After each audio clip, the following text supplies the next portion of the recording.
परमात्मा की कृपा जिस पर हो जाए वो अहेतु की कृपा होती है। सुखदेव जी कहते राजन,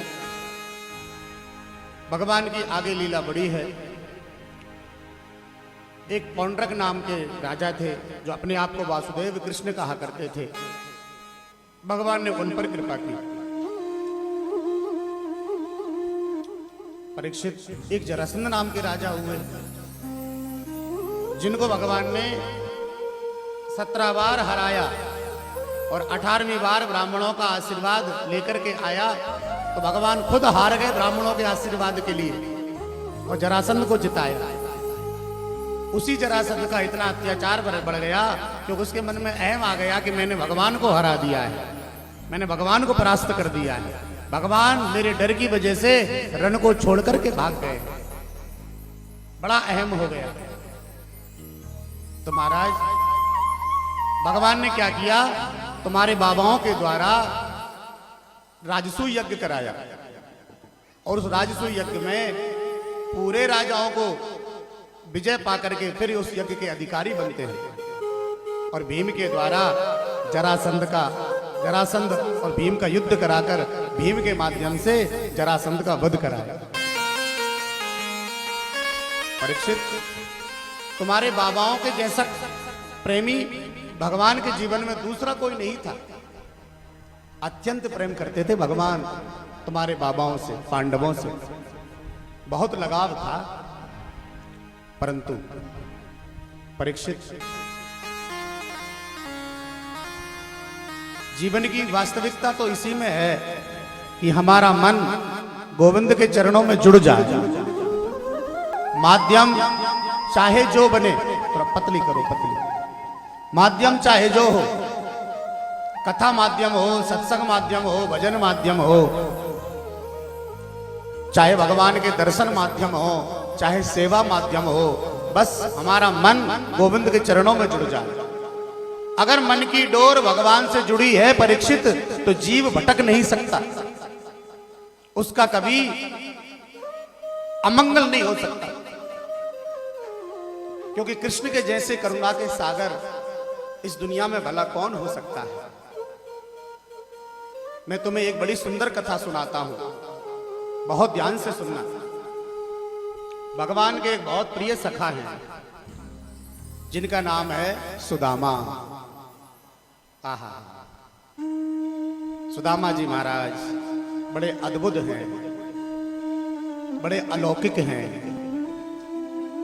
कुछ लोग कहते हैं सुदामा जी महाराज भिखारी थे। आहा, ये बहुत गलत बात है।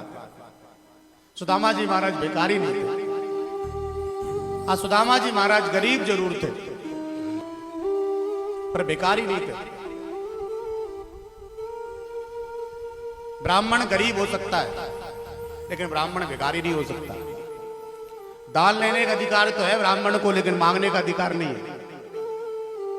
यहां मैं उसी की पर्ची बोल रहा हूं जिसका नाम मेरे पास आ रहे हैं और जो प्रेम से दे रहा है। तुमसे तो नहीं कहा इतना दे दो, कहा क्या?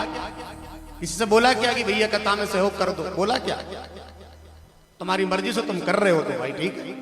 वो दान देने के अधिकारी हैं। नहीं दोगे तो बिल्कुल नहीं कहेंगे, दे दोगे तो मना नहीं करेंगे। हाँ, नहीं दोगे तो मांगेंगे नहीं, भाई स्वाभिमान है। अब जिनने दिया है उनका तो नाम बोलना पड़ेगा। पूनम चंद प्रजापति आनंद नगर से हैं, उन्होंने गुप्त दान दिया है, ताली बजा। एक और गुप्त दान आया है 4000 रुपए का, जो 8 लोगों ने मिलकर के दिया है, उनके लिए भी जोरदार ताली बजाई। और आप लोगों ने जो वृंदावन के लिए सहयोग किया है और कर रहे हैं वो वास्तव में सराहनीय है। कलकत्ता के बाद एक अद्भुत घटना घटी हमारे साथ। यहां बैठी होंगी वो माता जी, वो बहन जी हमारी, वो कथा के बाद कल मिलने के लिए हॉल में पहुंची और हम कमरे में चले गए। महाराज तो बाहर बैठी बैठी रो रही हो, कुछ नहीं कह रही, बस रो रही। एक हमारे साथी ने उनसे पूछा कि तुम क्यों रो रही हो? तो कहने लगी मैं महाराज जी से मिलने आई हूँ, मेरे पतिदेव वृंदावन गए थे ठाकुर जी के लिए प्रसाद चढ़ाने। क्या लीला हुई ठाकुर जी की कि हमने प्रसाद भी ले लिया, प्रसाद भी चढ़ा दिया, पर जितने का प्रसाद लिया था 701 रुपए का, ठाकुर जी ने वो 701 रुपए पता नहीं कैसे हमारे प्रसाद के साथ हमको वापस कर दिया। वो घर आए तो वो पैसे मिले हमको 700 रुपए। अब बड़े परेशान कि अब दोबारा जाना संभव नहीं है। उसी टाइम पर कथा महाराज जी की प्रारंभ हो गई तो मेरे मन में भाव आया, इतना सुंदर काम महाराज जी कर रहे हैं वृंदावन में आश्रम बनाने का, तो क्यों ना उस आश्रम के लिए वो 700 रुपए बिहारी जी को वापस कर देती। उन्होंने 700 रुपए वो दिए, 501 रुपए उन्होंने फिर दिए वृंदावन में आश्रम के लिए। उनके लिए 2-3 बार ताली बजाई। वो 700 रुपए तो भैया हमने अलग रख दिए। हाँ, हमने इसलिए रख दिए वो 700 रुपए।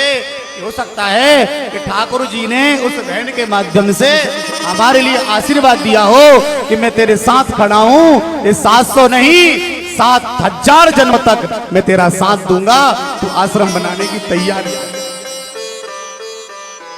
ये संभव है क्या, बताइए आप।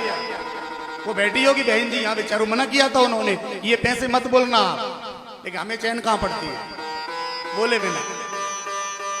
हाँ? मैं तो ठाकुर जी से प्रार्थना करूंगा कि वो बहन जी ने वो 700 रुपए जो बिहारी जी के माध्यम से हमारे तक आए हैं, वो बहन ने नहीं दिए, बल्कि मेरे ठाकुर जी ही 700 रुपए के अंदर बैठ करके हमारे पास आए। तो महाराज आप सबका जो सहयोग है आश्रम के लिए वो सराहनीय है। आप लोग पैसे तो दे ही रहे हैं, देते रहना, आगे भी सहयोग करते रहना, लेकिन मेरी एक आपसे प्रार्थना है कि आप यहाँ बैठ करके अपने लिए तो जो मांगना वो मांगना, लेकिन मेरे लिए एक ही प्रार्थना करना कि आश्रम बन जाए और मेरा ठाकुर जी सहयोग करे। बस ये आप जरूर मेरे लिए प्रार्थना करना, क्योंकि अब मेरे जीवन का दूसरा कोई उद्देश्य नहीं बचा। वो ठाकुर जी ने सब दे दिया जिस चीज की कामना है, मैं हृदय से कह रहा हूं, सब कुछ दे दिया। अब तो केवल बस एक ही उद्देश्य है कि जल्दी से जल्दी वृंदावन का हरि आश्रय बन जाए और आप और हम वहां बैठ करके हर महीने में एक कथा का श्रवण करें। बस यही मेरी प्रार्थना है। आश्रम में सहयोग आप लोग करो, वहां रहने की और खाने की और कथा की व्यवस्था हम जीवन भर के लिए करेंगे, ये आपसे वादा रहा। क्योंकि अब मेरे मन में कोई ऐसी आकांक्षा नहीं है कि बहुत ज्यादा कुछ होना चाहिए। अब तो ये इच्छा है कि जो कुछ आ जाए बस वो समाज के काम में लग जाए, इससे बड़ा इस जीवन का और कोई लक्ष्य नहीं है। मर जाएंगे तो सारी कमाई यही धरी रह जाएगी। जो मकान बनाया है वो बच्चों के काम में आ जाएगा, जो संपत्ति कमाई है वो परिवार के लोग बांट लेंगे, और जो कुछ भी हमारा बिजनेस व्यापार है वो केवल मात्र अपनों के काम में रह जाएगा। हम हमारे लिए खाली हाथ आए थे और खाली हाथ चले जाएंगे। तो महाराज सुदामा जी महाराज भिखारी नहीं है, गरीब है। अच्छा, गरीब भी अति गरीब है। सुखदेव जी कहते हैं राजन, गरीबी की सीमा जहां जाकर के पार हो जाती है, सुदामा जी की गरीबी की सीमा वहां से प्रारंभ होती है। आप लोग कहते हैं ना महाराज जी बहुत गरीब है ना भैया ना, हम और आप गरीब नहीं है, और भगवान हमको और आपको कभी गरीब बनाए भी ना, कभी हमें गरीबी ना दिखाए। गरीबी का एक एक दिन बहुत बड़ा अभिशाप होता है। गरीबी का एक एक दिन 1 वर्ष के बराबर होता है। ईमानदारी से बताना, 7 दिन में पता चला कब निकल गए? पता चला क्यों? क्योंकि ये दिन हमारे सुख में निकल रहे थे, आनंद में निकल रहे थे, ठाकुर जी की कथा को सुनकर के निकल रहे थे, क्योंकि ये सुख के दिन थे। और वही अगर महाराज कोरोना जैसे दिन आ जाते 2020 और 21 के, तो एक एक पल, एक एक सेकंड राम राम राम राम राम राम करके निकल रहे थे। तो सुदामा जी महाराज गरीब हैं।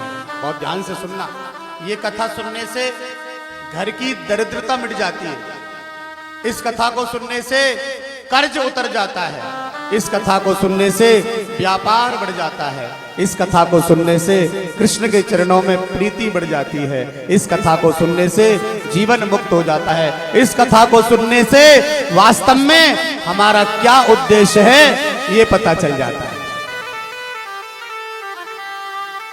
कि कृष्णस्यासीद् सखा कश्चिद् ब्राह्मणो ब्रह्मवित्तमा विरक्त इंद्रियार्थेषु प्रशांतात्मा जितेन्द्रिया।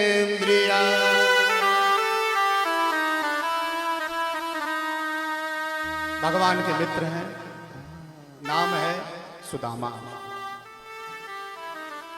ग्रस्त हैं लेकिन फिर भी उनको विरक्त कहा।